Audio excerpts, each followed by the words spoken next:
Hello guys, for today's video, gagawa tayo ng panibagong cake. Itong cake natin guys is si butterfly cake design. Yung client pala natin guys is kapitbahay ko lang. And then sobrang thankful ko sa mga kapitbahay ko na always nag-o-order ng cake. At saka yung design ng cake na to guys is nag-send sa akin si client ng picture na panggayahan ko.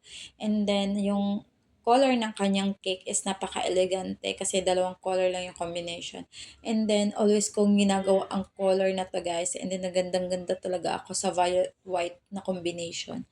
And then walang masyadong topper ang cake na to guys. So gandang-ganda talaga ako guys sa cake na walang masyadong topper. Kasi ang lakas niya, ang napaka-elegant niyang tignan. And then pagkatapos na nilagyan ko siya ng chocolate drip is nilagyan ko na siya ng topper. Tapos hindi ko siya napakita guys kasi sobrang busy ko na. Tapos may kasama pala siyang 12 pieces cupcakes guys. Kasi nasa 850 pesos yung price ng cake na to. Ito na yung finished product ng cake natin. Sa lahat ng gustong mag-order ng ating cake, message nyo lang ako sa aking Facebook page na Darling. At saka huwag nyo kalimutan na share pa sa aking mga social media account. Yun lang guys. Maraming salamat. Bye!